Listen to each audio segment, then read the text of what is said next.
Alright, y'all. Well, that happened real fast. I wasn't even in my stand yet. I had some plans this morning I had to take care of, and decided I was going to come out here mid-morning. Set till I had to go get the boys. And lo and behold,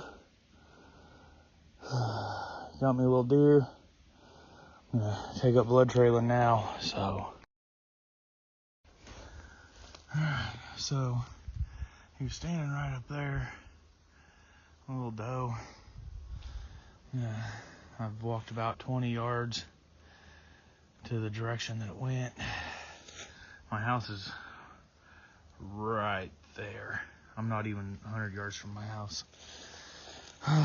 So, let's see if we can't find some blood here. Using a Savage Axis 350 Legend. Got the sled out. Oh, hey, what do we got here? There we go.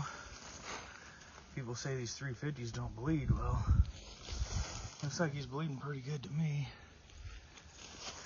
Looks like stumbled right there, maybe. It's throwing blood. I mean, it's a 3-foot wide trail. Pretty easy to follow.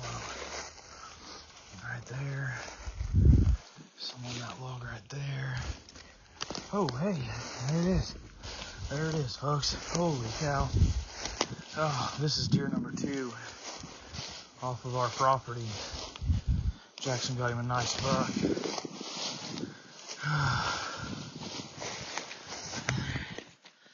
A little nubby buck, but that's all right. Nice, perfect double lung